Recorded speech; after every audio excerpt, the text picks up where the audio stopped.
Happy Friday, everyone. Welcome to today's Mitoaction Monthly Expert Series. My name is Kyra Mann, CEO of Mitoaction. We're honored to have with us today Dr. Peter McGuire to discuss the insights into lessons that have been learned related to mitochondrial disease and COVID-19. Today's presentation will be recorded and available on the Mitoaction website in the coming days, as well as on our podcasts on Apple Podcasts, Google Play, and Spotify. If you're joining us via phone, I would encourage you to follow along with the presentation slides that can be found on our website at www.mitoaction.org/resources/COVID lessons. If you're joining us via computer, you should see the presentation on your screen. We encourage you to ask questions throughout the presentation using the Q&A feature on the bottom menu bar of your screen. If you're calling in via phone, feel free to submit your questions to us by email at info@mitoaction.org. We'll do our best to get through as many questions as possible at the end of today's presentation. Dr. Peter McGuire received his bachelor's in psychology from Villanova University, a master's in microbiology and immunology from New York Medical College, and an MBBCH with honors from the Royal College of Surgeons in Ireland. After completing a combined residency in pediatrics and medical genetics at Mount Sinai Medical Center, he was awarded a fellowship in biochemical genetics from the American College of Medical Genetics and Genzyme. After completing his training, he remained as a junior faculty member in the program for inherited metabolic diseases at Mount Sinai. Dr. McGuire is board certified in pediatrics, clinical genetics, and biochemical genetics.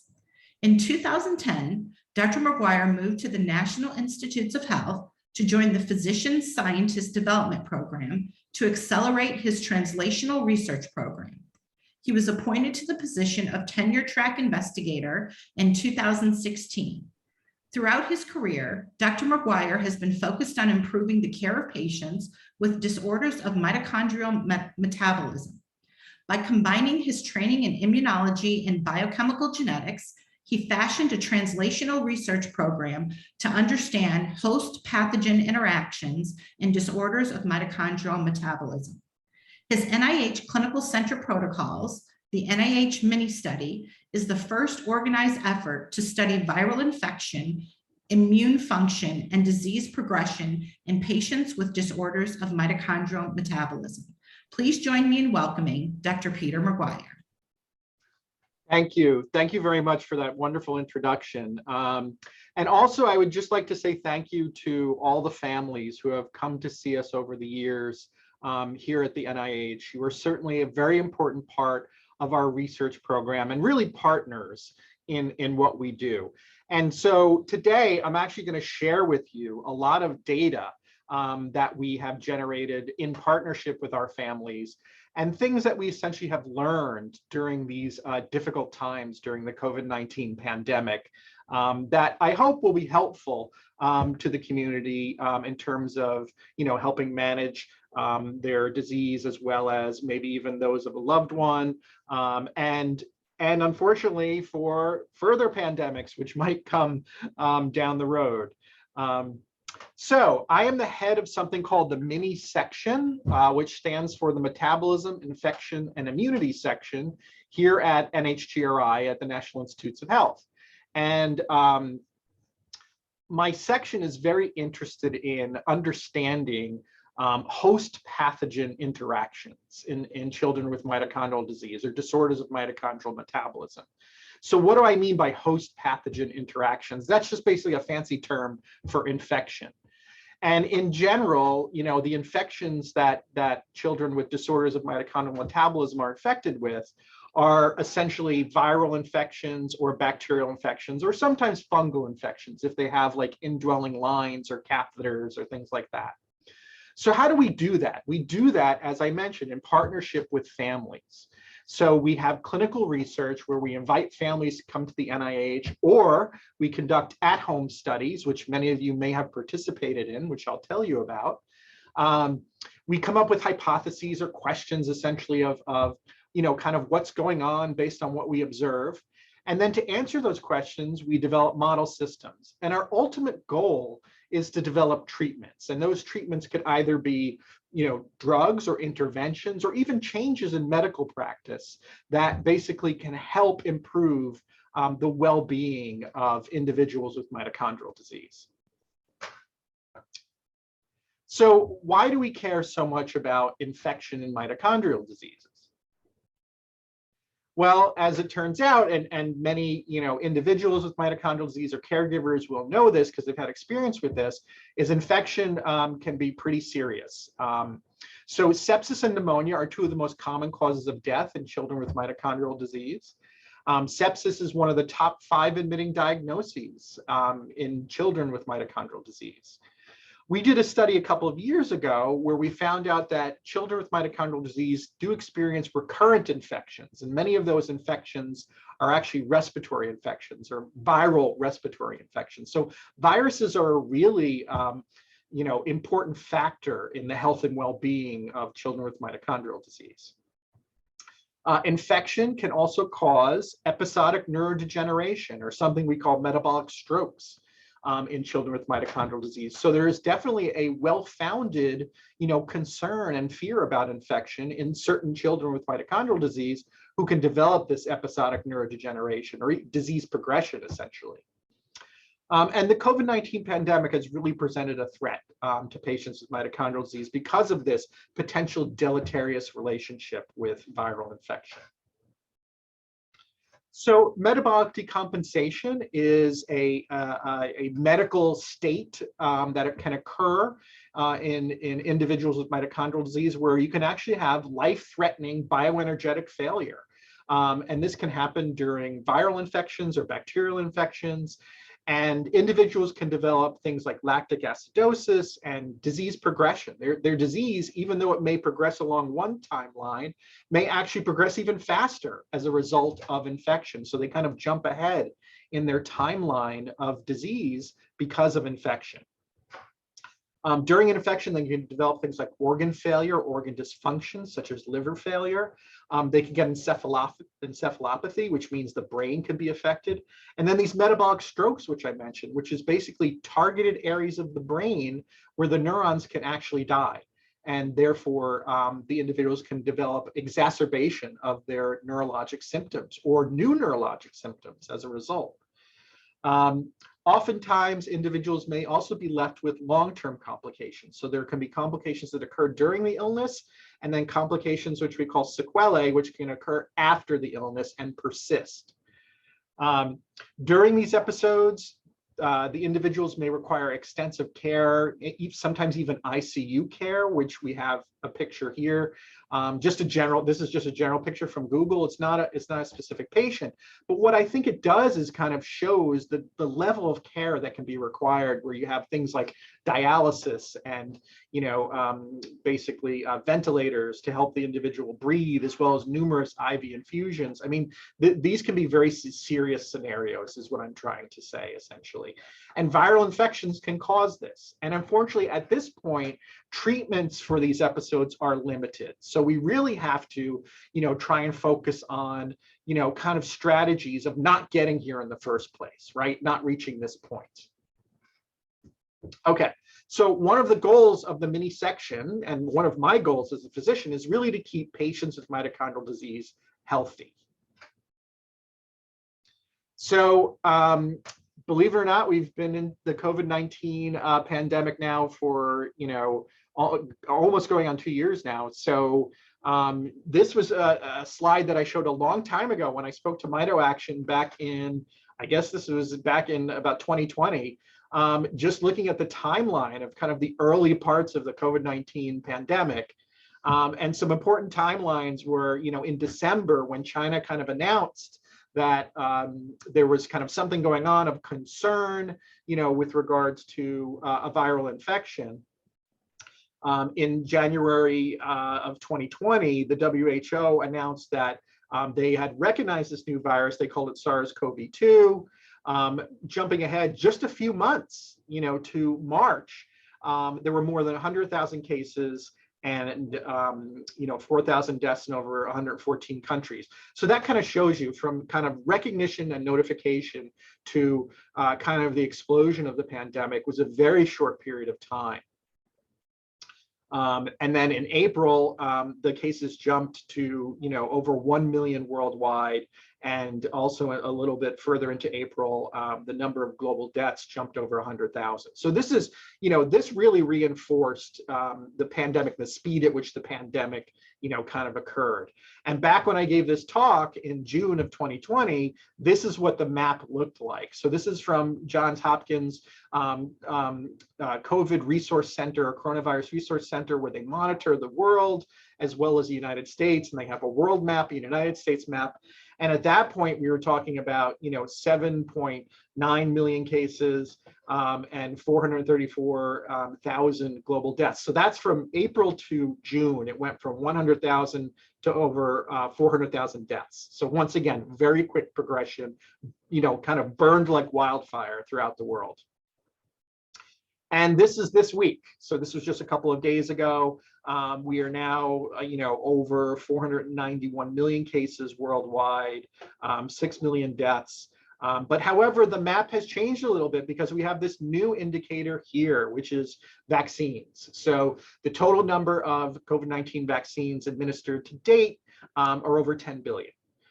So this is something that has really made a big difference in terms of the course of the pandemic. Has not, gotten rid of it completely, but in terms of, survival and hospitalizations, it has really made a big difference in those two outcomes.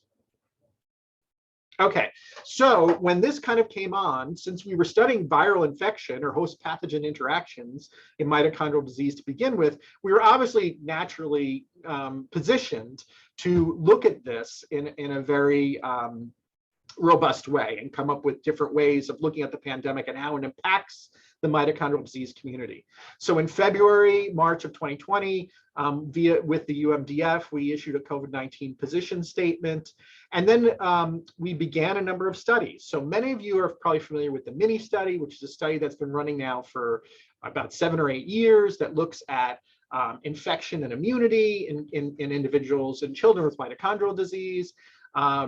And it's run at the NIH Clinical Center. But with the introduction of COVID, people weren't able to travel anymore. So we had to come up with unique ways to be able to study this pandemic and be able to provide the community with information that would be useful to them. So we issued a number of online surveys, which I'll tell you the results of in April and May and June of 2020. We set up some studies as well to look at infection in individuals with mitochondrial disease, any infection they may have had during times of COVID, as well as vaccination when vaccination was introduced. So some of these studies I'll tell you about today, some of which are still ongoing, and we are looking for more participants. So I'll give you some links at the end. But basically, this was kind of our general response to COVID-19. We really, implemented a strategy, kind of switched gears about how we were going to recruit individuals, did a lot of home studies. So all those things I'll tell you about today. Okay, and then we have an ongoing study right now, which is about viral history in mitochondrial disease. And this is something I'll tell you about at the end, which is also an at-home participation study. Okay, so a lot of people are familiar with the mini study. Many families have come to visit us already, and we're very thankful for that. As I said, there are partners in research. And the purpose of this study is to understand why people with mitochondrial disease decline during infection. And this is an important step in kind of improving their care and well-being. So this is a study, as I said, that's been going on for about 7 or 8 years. And Eliza Gordon-Lipkin is the pediatric neurologist and neurodevelopmental specialist who works on this study. And so if you come here to the NIH Clinical Center, she is myself and her are the primary physicians that take care of you.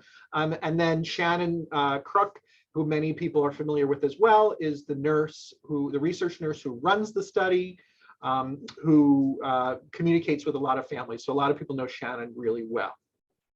We joke that Shannon's actually our boss because Shannon really she runs everything.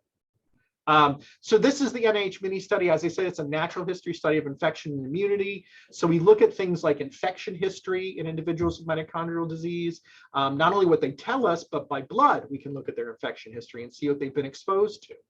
We look at immune function because immunity is an important part of being able to protect yourself against viral infections and fight off viral infections.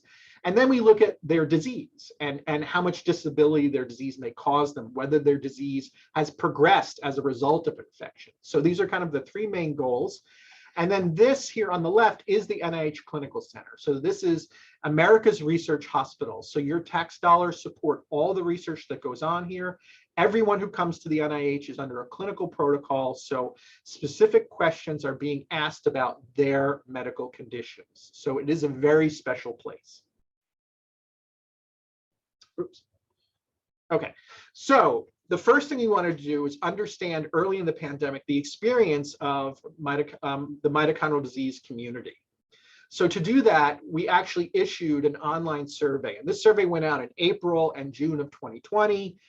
In total, we got 688 responses, and people finished about 82% of the survey, and that's great. And I want to say thank you, because surveys are not fun. They ask a lot of information. They can be very tedious, but our families and these participants are very motivated, and we are very thankful for that. 30% of this population were pediatric patients. The most common diagnosis was mitochondrial disease not otherwise specified. What I mean by that is you have these kind of classical mitochondrial diseases that have acronyms or names to them.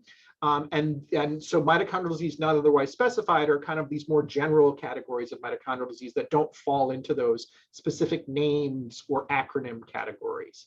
11% of our patients also had Lee syndrome. That's important to point out because Lee syndrome patients have a very well-documented deleterious relationship with infection, where their disease can actually either present for the first time or progress with infection. So Lee syndrome families are very, very aware of infection and what it can do. 62% of these participants had a known pathogenic variant, so a mutation that was found in a gene known to cause mitochondrial disease. 5 of the individuals at the time had COVID-19. But what's interesting is that at this time, testing was really difficult for the families. So 68 out of the 600, so about 10% or so, were requesting SARS-CoV-2 testing, but only 14 and 14 were unable to receive testing. So there were some limitations at that point, I think, in the system in terms of people being able to obtain testing to help protect themselves and protect their families. So what were some of the symptoms that we were seeing from our patients at that time via this survey? So we weren't diagnosing COVID specifically. We were relying on self-report. So some of the things that they reported, which are related to COVID-19, are things like new onset fever in about 23%, new onset cough, shortness of breath, and pneumonia. So a good proportion of individuals were experiencing symptoms that were consistent with COVID-19. Also, we asked about risk factors. So whether any of the individuals had any risk factors for exposure to COVID-19. So a lot of this has to do with indoor activities, and I'm kind of trying to show that here on the left. If it's hard to see this picture on the left, what it is basically someone sneezing, right? So early in the pandemic, there were a lot of studies about kind of airborne transmission and basically how close you have to be to someone in terms of airborne transmission. That's where the 6-foot rule kind of came into play and all these other things. And what we found in our patients with mitochondrial disease is that a lot of them still had scenarios where they would have to be indoors essentially and be exposed to other individuals. And that included things like doctor visits or ER visits or even hospitalizations. The other thing too is that we found a lot of our families actually had a household member, or 38% had a household member, which was considered an essential worker. So while many people did have, jobs where they were able to telework, there was a fair proportion that did not and still had to continue to go into work and interact with people, which could be a risk factor for bringing COVID-19 back to the home. Okay, so in general, individuals with disorders of mitochondrial metabolism or any type of inborn error of metabolism in general, they have risk factors for infection. And these are some of the ones I'm listing here on the right. So they may have difficulty with swallowing or breathing because of neuromuscular problems. They can have trouble with their immune system where they can't really be protected very well against infection. Having contact with a lot of individuals in the healthcare system, things like that can increase their risk for infections. Depending on what type of inborn error of metabolism they have, mitochondrial disease versus fatty acid oxidation disorders versus organic acidemias, they may all have different susceptibilities to infection. Hygiene, of course, is a very important part of that, as well as hospitalization. The hospital, although we need to go to the hospital sometimes to be taken care of, it is a place where you can actually also catch infections. And then access and devices. Some people have indwelling access, like lines and things like that, which can become infected. But also we assessed, the CDC listed a number of risk factors for severe COVID-19. So not only do people with mitochondrial disease have mitochondrial disease, but they may actually have other, conditions or what we call comorbidities, which can actually increase their risk of developing severe COVID-19. So 73% of the individuals we surveyed had at least one condition, which was recognized by the CDC as being a risk factor for severe COVID-19. So respiratory muscle weakness is something that can go along with mitochondrial disease, of course, as can immunodeficiency or immune dysfunction. But other things like diseases that are not related to mitochondrial disease, like asthma, right? Asthma is a very prevalent condition in the population, a very prevalent allergic condition in the population. And people with mitochondrial disease can also have asthma, and that can put them at risk for severe COVID. So there were conditions that were related directly to their mitochondrial disease, and then other medical conditions which actually could put them at risk for having severe COVID. We asked an open-ended question in this survey too, where it gave individuals an opportunity to express their concerns. And I'm just showing this one because it was kind of a shared type of response that we saw amongst a lot of people. And this basically says, we are terrified that our child with Lee syndrome will contract COVID-19 or require hospitalization and experience a metabolic crisis and lose skills, developmental skills, and this will change their lives forever. So some individuals with mitochondrial disease, a lot of individuals are very cognizant of this relationship between infection and disease progression, as we term it. So during this time, early during the pandemic, the CDC issued a lot of guidelines, in terms of, what can we do to kind of help protect ourselves and protect our families. And it included things like, staying away 6 feet from people and hand washing. And then later on in the pandemic, things like wearing face masks and things like that. So we wanted to ask the community, and find out how adherent were they to these recommendations. So we actually this was part of our online survey, and we call these risk mitigation behaviors, right? So in other words, behaviors that you could perform that would reduce your risk of getting COVID-19, that were recommended behaviors. So we divided them into social behaviors, behaviors having to do with shopping, or basically, going out of the house, and then hygiene. And so with regards to social things, things like traveling or gatherings, limiting household visits, public gatherings. With regards to shopping stuff, things like stockpiling goods, like, toilet paper and things like that, to kind of limit the amount of times you may have to go to the store, using delivery services. And then in the hygiene, category, things like hand washing and avoiding touching your face, and a lot of the recommendations made by the CDC. And what we found in general is that the mitochondrial disease community is very, very, very adherent to a lot of these risk mitigation behaviors. And although we haven't surveyed before the pandemic, our general impression is they are more or less adherent with these things in general, because before the COVID-19 pandemic, we have flu every year, flu season, and the winter viruses and things like that. And families are very aware that winter is coming and there'll be a lot of viruses around. And so what we think is that the community is kind of used to implementing at least some of these factors to begin with, or some of these behaviors to begin with. So it was it wasn't a big stretch for them to have the motivation to do this, because they had done a lot of this already. And on average, you know, the individuals that responded usually engaged in about between 10 and 11 of these risk mitigation behaviors. So highly adherent and employed a lot of them, you know, in terms of trying to protect themselves or protect their families. Okay, so a lot of the stuff I talked about had to do with behaviors and had to do with, you know, how they experienced the pandemic, but we wanted to get an idea of actual exposure in the mitochondrial disease community. Now, there was a big problem, right? Since a lot of individuals with mitochondrial disease and families and caregivers are very risk averse with regards to infection. They didn't want to go out in public. They didn't want to travel to the NIH. So this was a challenge.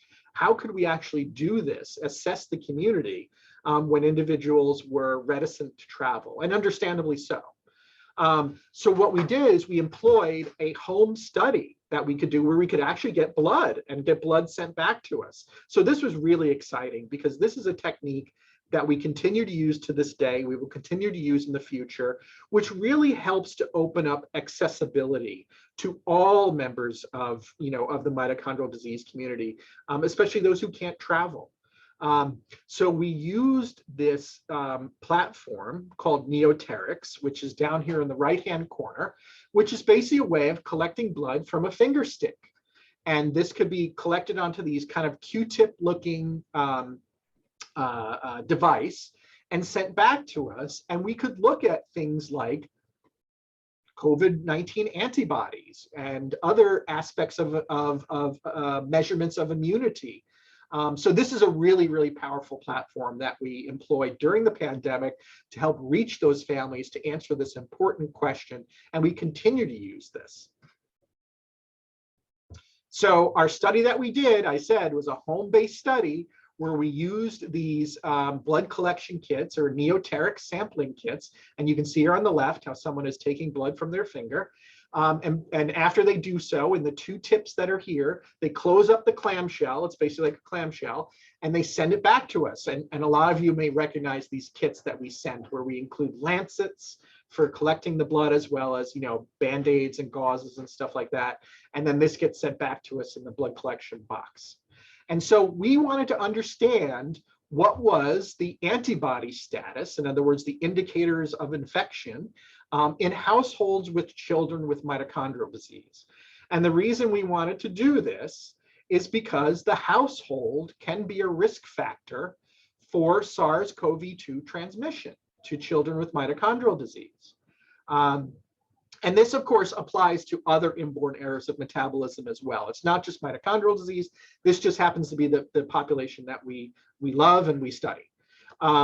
So this is a study that actually came out in one of the JAMA journals, which showed that the household itself can be kind of a hotspot for transmission. So this is what you call meta-analysis. So a meta-analysis is when you take a whole bunch of studies and you put them together, you kind of combine them all, and you figure out risk, you know, as a result. And this is a very powerful way of analyzing studies, essentially, all together. So in this, they put together 54 studies. It was over 77,000 participants. And they found that within the household, the attack rate, in other words, the risk of getting infection in the household, was about 16%, right? So almost, you know, 1 in 5, 1 in 6, you know, somewhere around that area. That's pretty significant, you know, in terms of, you know, the mitochondrial disease community or the inborn error of metabolism community in general. So we wanted to ask, you know, how is this affecting the mitochondrial disease community? Could we look at antibody profiles and see who was exposed? So we conducted this study last year during the first major winter wave of the pandemic. So you can see here on the right, this is the number of COVID cases, and you can see the spikes here. And this was between about October of 2020 into about the spring or so of 2021. So this was the first major winter wave.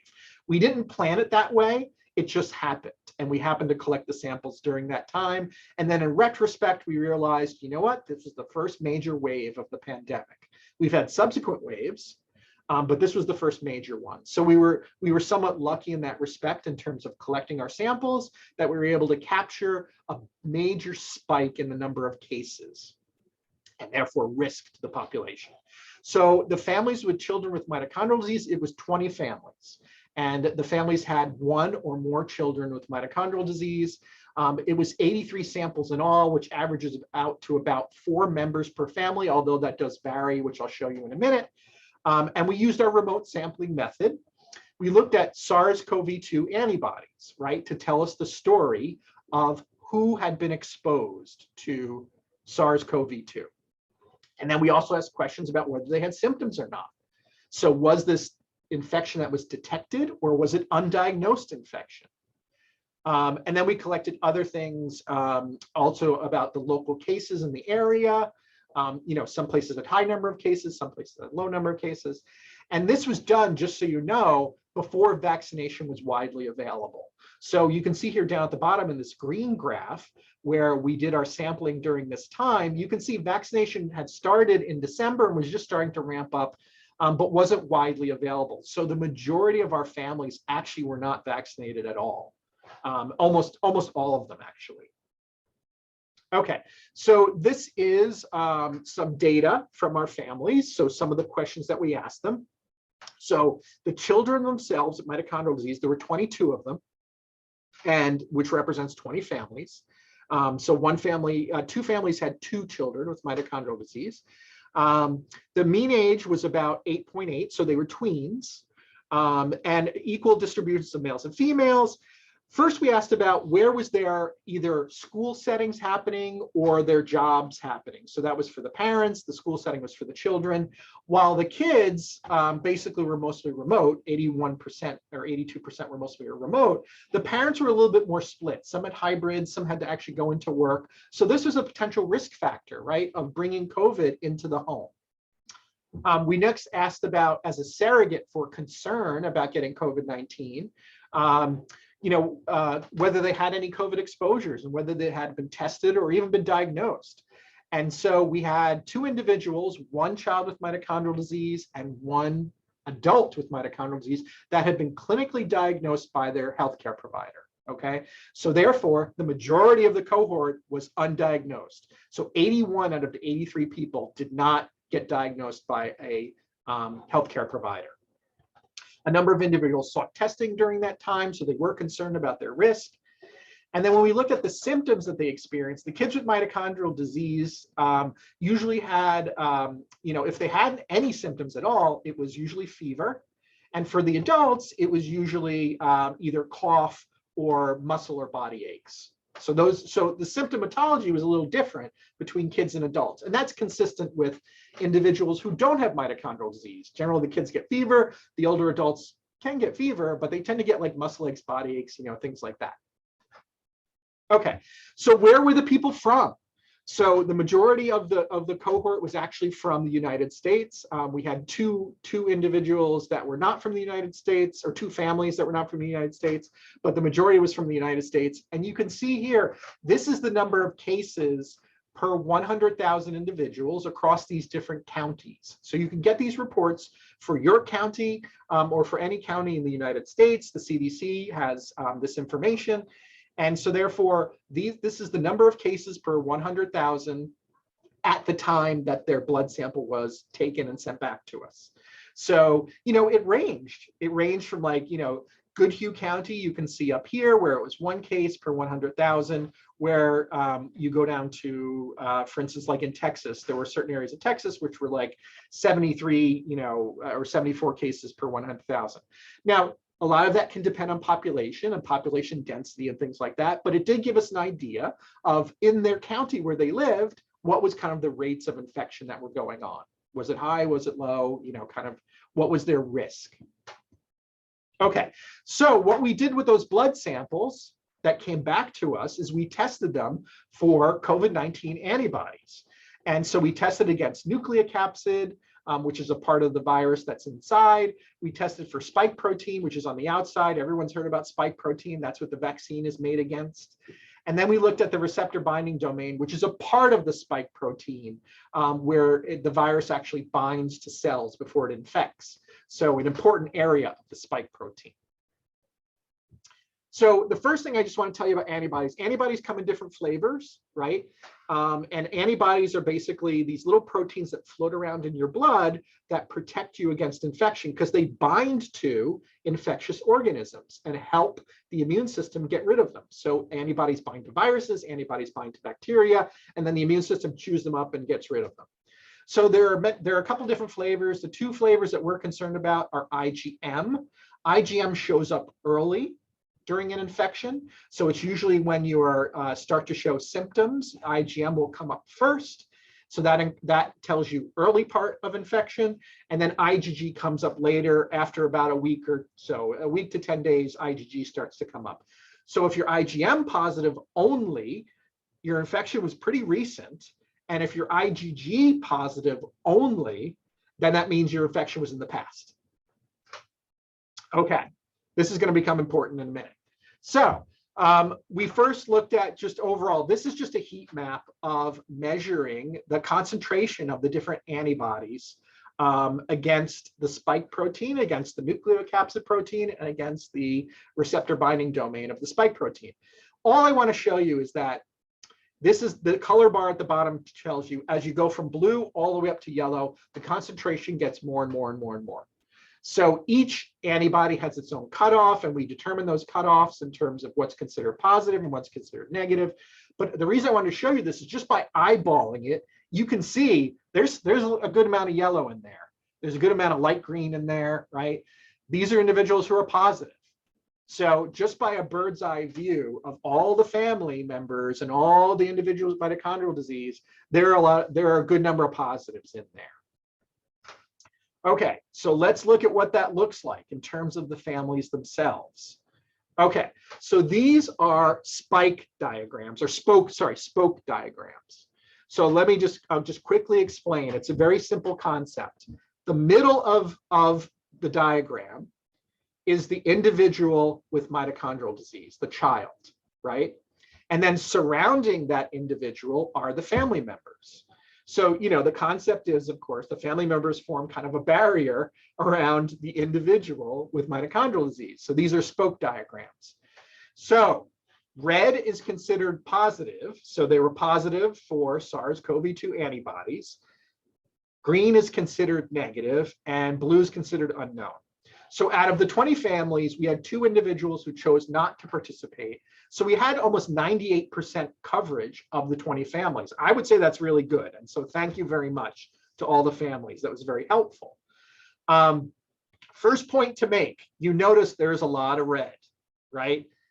Every single family had one individual or more who was exposed to SARS-CoV-2.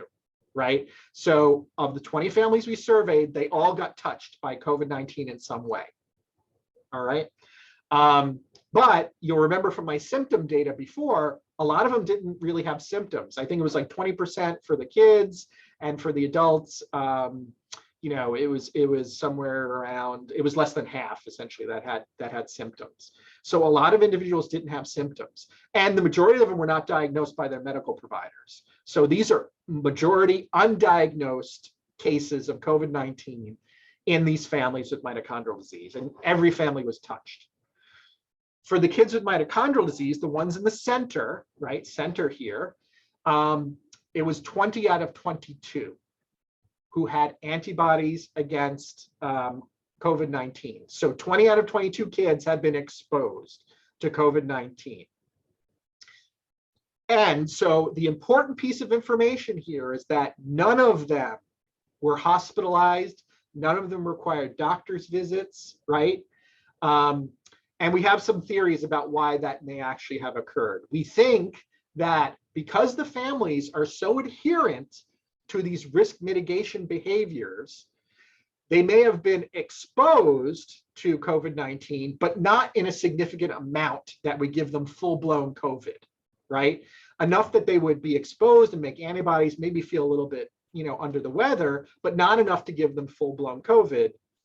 And same thing with the kids. So therefore, our hypothesis is that the risk mitigation behaviors may have protected them against, having more full-blown disease.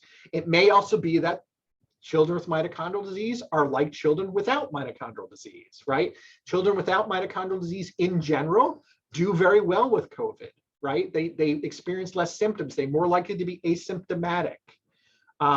But the important thing to realize here too, for this pandemic or any other infections that come down the road, the household can be an important factor in transmission to the child with mitochondrial disease. So practicing those risk mitigation behaviors, hand washing, things like that during flu season can be very important. Okay. Was there household transmission? We think so, because if you look at the timing, the antibody profiles can reflect the timing of infection. As I said, IgM comes early, IgG comes late. You can see here in the center for family number 15, there were two individuals, two children with mitochondrial disease. They are IgM positive for receptor binding domains. So they have antibodies that are IgM, right, against SARS-CoV-2. Two of the family members are IgG positive. So they're older. They had it before. They had it before the kids did. So it's possible that they could have transmitted to the children. Okay. So those are our SARS-CoV-2 studies, our antibody studies. We are continuing to do these studies now. We're finishing up our second year study now. Thank you again to the families who have participated. So we have their profiles from last year, and now we'll have their profiles from this year and see what their exposures have been. So we are continuing to do this study. But this is a study that we actually continue to do not only during the pandemic, but we will continue to do this for years to come, because we need to learn what viruses the children with mitochondrial disease don't do well with, and what ones do they tolerate just fine. Is it a specific virus that causes them problems? Or is it viral infection in general? Is it, this is the first step to really learning, which viruses may be problematic. So we continue to do these studies every year, and we are inviting more families to participate. If you can't travel to the NIH, you can participate at home, and we can send the kits to you at home. Okay, so besides SARS-CoV-2, can we look at what other viruses, people may have been exposed to? So this is part of our ongoing study, which I mentioned, because there's rhinovirus, there's flu virus, there's para-influenza virus. There are all these respiratory and GI bugs that we all get exposed to every year. So this is part of us learning which viruses do they tolerate, which viruses do they not tolerate. So we can do this in the home. But this study that I'm showing you is a study that we did prior to COVID-19. Okay, so this is a study where we took serum from patients who came to visit us here at the NIH and basically looked for antibodies against any virus they may have ever experienced in their life. Okay, so we do this using something called a phage display library, and basically the basic gist of it is the library has all viral proteins in it. All those viral proteins represent any virus which can infect a human being. So we look to see, we basically use that library to fish out antibodies. And that tells us which viruses you've been exposed to in your lifetime or during a certain block of time from year to year. So this is a very powerful way to assess all the different viruses at once. Any virus that can infect a human being all at once. Very, very powerful. And this is basically like a forensic investigation. That's why I'm showing this kind of fingerprint here on the side, like it's CSI or something. This is basically like a CSI investigation of the virus or the criminals that basically perform the crime in the past. And we do that by looking at antibodies against viruses. So this is a really important platform called VirScan. So viral scanning, VirScan. which has been published many, many times. It's a very robust platform. It's great for looking at viral exposures. So what you can do is you can take those viral proteins and determine from those viral proteins what viruses were you exposed to.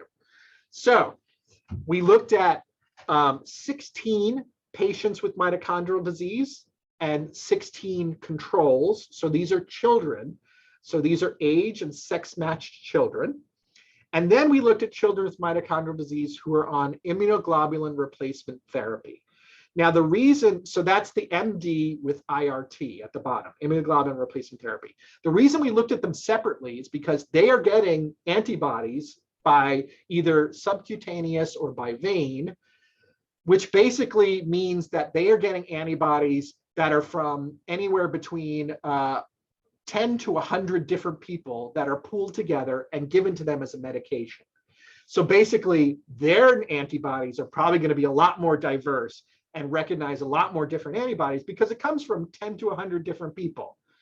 So that's kind of what we call a positive control, right? It shows us how diverse, how many different viruses can a single individual actually even recognize because they're given this drug, IVIG, or immunoglobulin, which helps protect them against infection. So you can see here in controls in children without mitochondrial disease, they experience roughly around 14 different infections in their lifetime. And these individuals also were about tween age, so somewhere around 10 or so. And same thing with the kids with mitochondrial disease, about 14 different infections that sometimes goes up to about 20 or so for a number of individuals. And these were tweens as well. And then you can see the individuals who get immunoglobulin replacement therapy should have more, right? They're getting immunoglobulins from adults, and the adults have seen a lot of different viruses in their lifetime. So therefore, it's not surprising that they see more viruses. It's somewhere around 20 viruses, different viruses or so. So this doesn't tell you how many times they were exposed to that virus, because you can be exposed to the same virus over and over and over again. It just tells you how many different viruses they've been exposed to.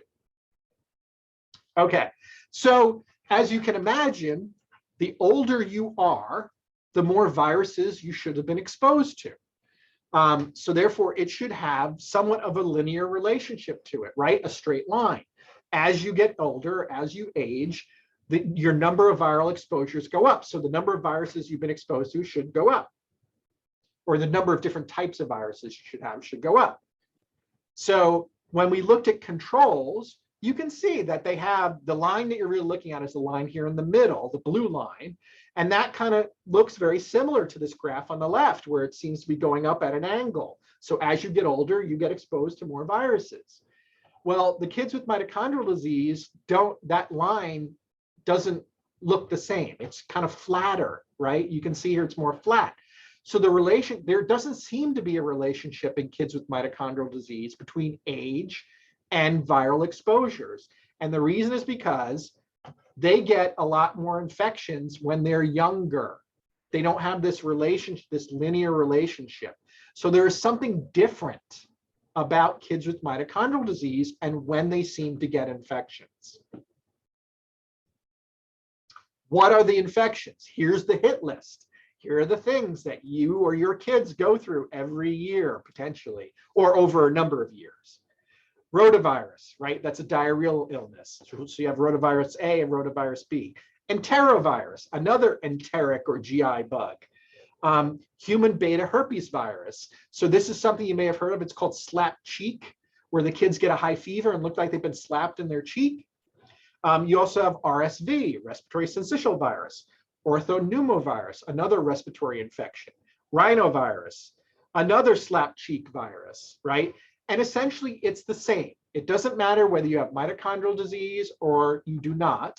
You get essentially the same viruses. They're either diarrhea viruses, GI bugs, or they're respiratory viruses, but they're essentially the same viruses. What was interesting is that when we looked at some of the kids who were younger, who were less than 10, they also seem to be exposed more often to herpes simplex virus, right? So this is down here at the bottom. This is essentially what's called a heat map. And the heat map looks at, the basic gist of it is the greener it is, the more likely they've been exposed to that virus. So you can see the kids with mitochondrial disease on the right. You can see, as I said, the rotavirus here, the enterovirus, all these other viruses. But at the bottom, only the kids with mitochondrial disease seem to be are the only ones to seem to have been exposed to HSV1, and the controls were not. And that's kind of interesting. That's something that we're looking into. By the way, HSV, herpes simplex virus 1, causes cold sores, right? And usually the kids who tend to get those cold sores are older than the age of 10 or so. So they're like middle schoolers or somewhere in that area. These kids were younger, right? So that's the difference. Although the controls eventually probably will get these cold sores, the kids with mitochondrial disease seem to get them younger. Okay, now, how about the viral proteins, right? So in other words, these antibodies recognize viral proteins. So how many different viral proteins do they recognize? Well, the controls, it's somewhere around 400 something, same thing for the kids with mitochondrial disease. So overall, they're recognizing the same number of viral proteins. Their antibodies recognize the same number of viral proteins. As you would expect, if you have immunoglobulin replacement therapy, you recognize more, right? Because this is pooled immunoglobulin from adults who've been exposed to more stuff. Okay, now, can we make any comparisons between mitochondrial disease and controls? So if that's the case, then we got to look at the same proteins. In other words, which proteins were the controls exposed, or which proteins the controls have antibodies against, which proteins do the mitochondrial disease have antibodies against, and then we can look at the quality of the antibody response. So it turns out that in mitochondrial disease and controls, they share 133 proteins. 16 are unique to mitochondrial disease, 63 are unique to controls, but they share 133. So let's look at those 133, right? Because both of them recognize the same proteins, the same 133, and let's see if we can pick out any differences in the antibody response. So basically, we looked at how strong is the antibody response? How many antibodies do they make? So overall, in general,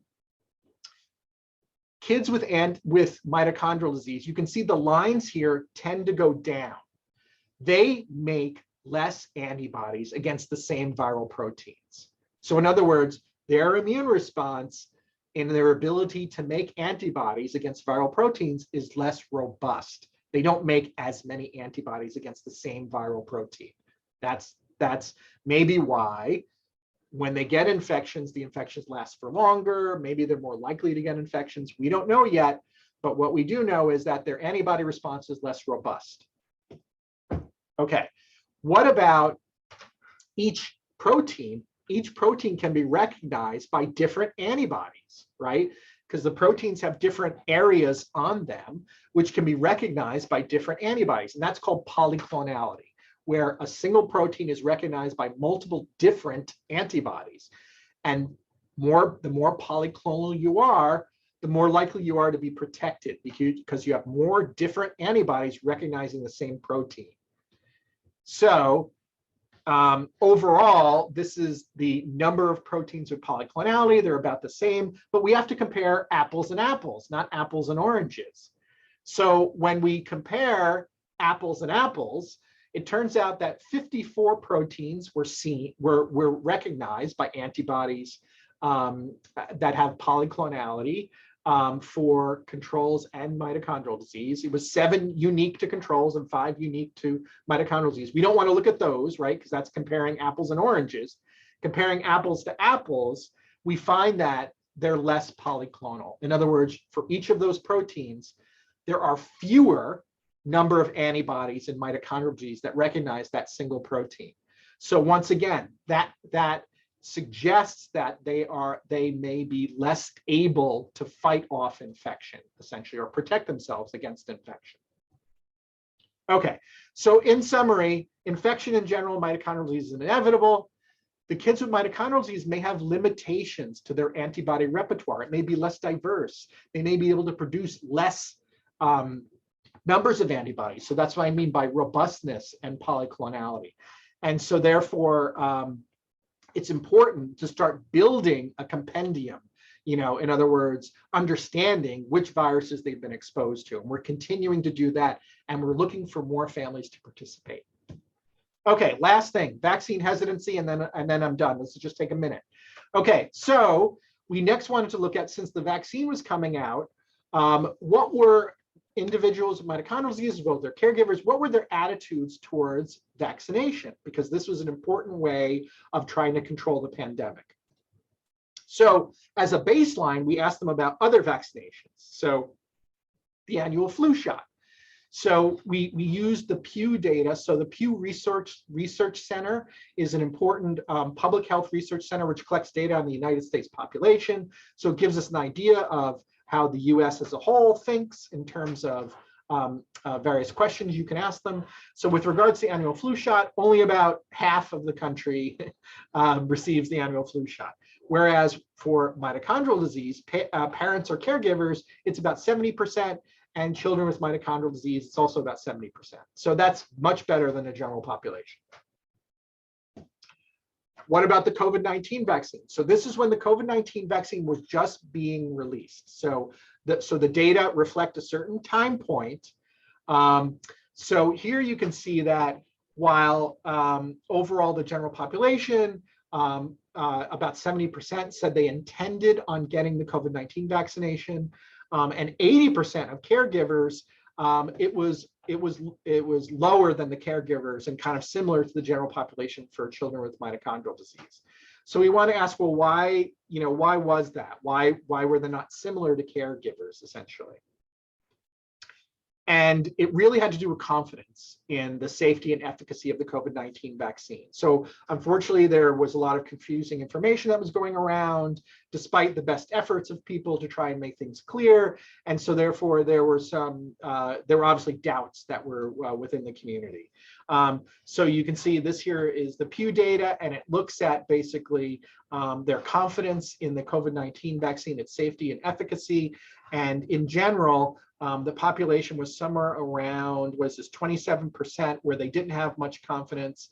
And for the general population, this is another survey where it's around 22%. For patients with mitochondrial disease, it's higher. They don't have as much confidence in the safety and efficacy of the COVID-19 vaccine. This is when it was initially being introduced.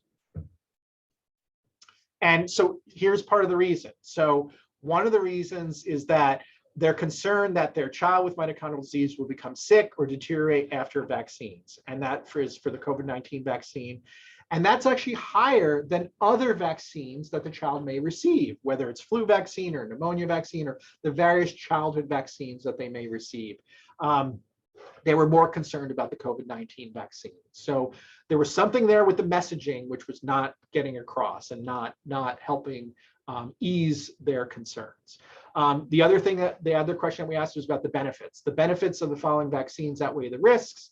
The COVID-19 vaccine, once again, they either there was higher levels of a disagreement here, or neither agreeing or disagreeing.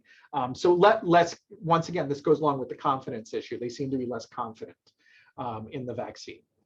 Okay, and the reason this is important is, as I said, the family can be an important part of transmission for COVID-19.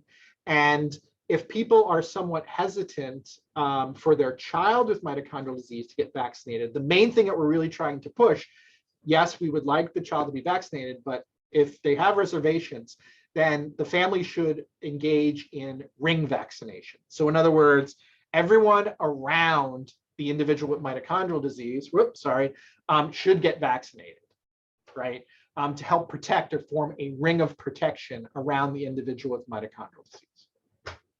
Okay, the post-vaccine registry, that's an ongoing study which we are still conducting, where you can participate in it. So for individuals who have been vaccinated, who have mitochondrial disease, we would like to hear about what their experience has been with that. Okay, so in summary, individuals with mitochondrial disease have risk factors for adverse outcomes with COVID-19 that not only has to do with their mitochondrial disease, but they have other things like asthma or other medical conditions which can increase their risk. Families with mitochondrial disease are highly adherent to risk mitigation behaviors. COVID-19 was widespread. Basically, infection was inevitable, inescapable, but maybe the risk mitigation behaviors helped from the kids really getting sick. Vaccine hesitancy does occur in the mitochondrial disease community, at least at the beginning when vaccines were being introduced. We don't know yet. This is an ongoing assessment as far as how vaccination is going now. But this, of course, because of home-based infections and vaccine hesitancy, ring vaccination is really important, right? Other members surrounding the individual with mitochondrial disease should be vaccinated. And we have a number of studies that are ongoing, including studies about viral exposures, which I mentioned, infections, as well as the vaccine registry, which is the people who've been vaccinated for COVID-19. I'd like to thank MitoAction for inviting me to talk, as well as the other family groups that have invited me to talk in the past and work with us very closely on all of our studies to help us recruit individuals. Thank you so much to the families. As I said, we are partners in this endeavor, and we will continue to serve you in the future. Thank you very much, and I'll take any questions. Sorry, I ran right at the hour. No, it's good. Thank you so much, Dr. McGuire. That is great information. So we have had a couple of questions come in. The first question is, how long can you test positive for antibodies after having COVID? Yeah, so that's a great question. So that is an ongoing question, even in the general medical community, as far as how long the COVID antibodies last. In general, some of the data that I've kind of seen says about 6 months or so. Early during the infection, as I said, you'll have IgM antibodies, which come up. Those are some of the first ones, followed by IgG. What they're talking about is the persistence of IgG, because IgM only lasts about 2 or 3 months. And that's kind of like first line of defense that gets replaced by a better model. And that better model is IgG. And so IgG, it looks like it's about 6 months or so. And that's the basis for the recent recommendation, actually, that we were talking about before, in terms of the next booster, right? They say if you're 6 months out from your last booster and you're in a risk group and 60 or above or 50 with issues, you should have that. So 6 months is about that timeline for IgG, the long lasting. IgG can, for other infections, last, like measles, for instance, it lasts decades. It lasts your entire life. COVID, for some reason, only seems to be a short period of time. Interesting. So is there indication that the exposure to SARS-CoV-2, even if it didn't lead to symptoms, might confer additional protection against future exposures to COVID? Yeah, so that's a great question. That was definitely a hypothesis that was entertained early during the pandemic in general, right? Because coronaviruses have been with us for a long time. Even though SARS-CoV-2 is a newer version of it, right? Coronaviruses cause the common cold. They've been around forever. You probably have been exposed to it every year. So the question was, the spike protein is essentially the same or very similar on those cold virus coronaviruses versus the new SARS-CoV-2. So there was always this question of whether it would confer protection. So what I can say is there seems to be some cross reactivity or protection, cross protection. But we're not sure yet whether that, we really don't have any predictors to say whether down the line that is going to protect you. So those are studies that are ongoing, just in the general SARS-CoV-2 community or COVID-19 community, seeing whether previous infection will protect you and how long it will protect you. So it's kind of an ongoing question, but the bright side is there is a relationship between those spike proteins. So, it's possible, but we don't know all the information yet. Interesting. Is there any correlation to the intensity of symptoms and the impacts of long-term effects of COVID? Yeah, that's another great question. Unfortunately, we don't have the answer to that yet, because what I can say is at this point, the answer may be no. So the reason I say that is because there are individuals who were asymptomatic, not in our cohort, sorry, I mean individuals who had COVID who don't have mitochondrial disease. There were individuals who were asymptomatic who actually have long COVID, right? So in other words, they didn't experience the cough, the muscle aches, the whole thing, or if they did, it was very minimal or they didn't even notice it, but yet they have long COVID symptoms. So at this point, they don't seem to correlate, but I don't know. I mean, the data are still coming out, so maybe they will find that if you have a really strong case of COVID, maybe it is a predictor, but right now it doesn't. You can be essentially asymptomatic or what we call oligosymptomatic, very few symptoms, and yet still have long COVID. So interesting. I mean, there's just so much more to learn. It's amazing. yeah. So one of the things, and we talked a little bit about this, right? We've gone all this time masking and Yes. things that we normally are exposed to, right? Our bodies may not have as much resistance to as they would prior to masking all the time. So like, how do we know, we have symptoms, we have a cough, we have a cold, they mimic mild COVID symptoms. Do we always just go and get tested or make sure, or, how do we distinguish between it's just the common cold, or could it potentially be COVID? Like, that's a hard distinction to make because we were so conditioned that every symptom was COVID for such a long time. No, absolutely. So on the upside, right, testing has become more, I would say, readily available. Home testing is better. It's not, it's not perfect. I'm not going to give it that designation, right? But it definitely has become more available. So, at least I would say in the interim, while the pandemic is still going on, right, and Europe is having another surge right now, and the timeline of how things usually work is we're about 3 weeks behind Europe in terms of our spike, right? So in the meantime, I would say continue to entertain if you are symptomatic, whether you may actually have COVID, right? Because there are certain things that you could do. There are medications that potentially, you'd have to discuss it with your provider, but there are potentially medications that could be used, in the early stages of COVID now. So in the meantime, I think we still have to be a little bit vigilant about it. But the nice part about what's going on with Omicron right now is even though there does seem to be a surge, just to try and give some people some light at the end of the tunnel, it doesn't seem to be that hospitalizations are increasing and deaths are increasing at a really significant rate. So, it may not be as, strong as Delta, or maybe because a lot of the population's either already been infected or vaccinated, that there's a lot more protection out there, especially for vulnerable groups. So long story short, in the meantime, I do think we should still remain a little bit vigilant about it, but it will eventually, reach a point where you won't be thinking about doing that, because there will be other things that you potentially could be exposed to. Right. And one last question. Are you looking at EvuShield, EVU, SHELD for mito patients? We are not specifically, and I don't know, to be honest, I don't know of anyone who is looking specifically at that. Okay, thank you for that answer. So thank you so much, Dr. McGuire. These past few years have weighed heavily on all of us. So many unanswered questions about COVID and its impact on the rare disease community, decisions about vaccinations, how to best protect our community, but yet try to return to some semblance of normal. Our families often have said that COVID provided an opportunity to those not impacted by a rare disease to get a glimpse into their lives, right? Absolutely. Having to wear masks when going out, keeping distances from families and loved ones so they don't get exposed to disease, and having to make some really difficult decisions day to day to ensure that our mito community remains safe. So we appreciate you sharing this information with us.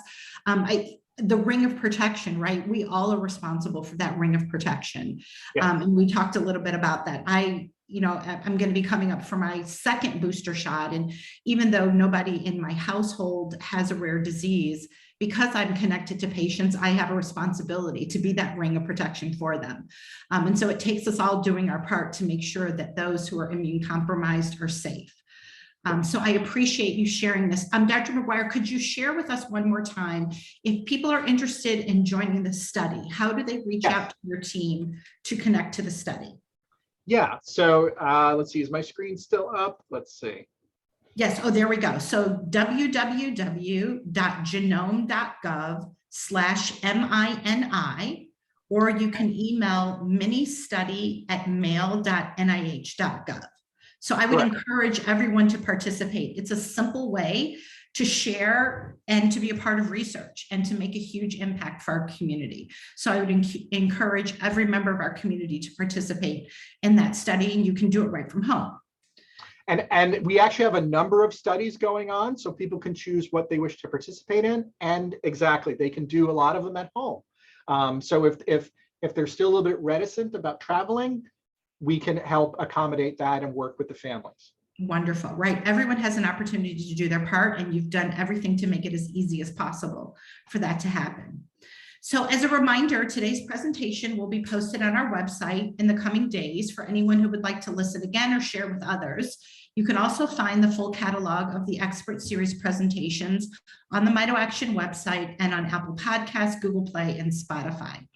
We thank each and every one of you for joining us today for our monthly Mito Expert Series. Again, Dr. McGuire, thank you for all the work that you do on behalf of the Mito and rare disease community. You are truly a champion for this community, and we are beyond grateful for you, and we appreciate all that you do. Thank you so much. Thanks. Have a wonderful weekend, everyone, and we look forward to staying in touch. Until next time, take care. Take care, everyone.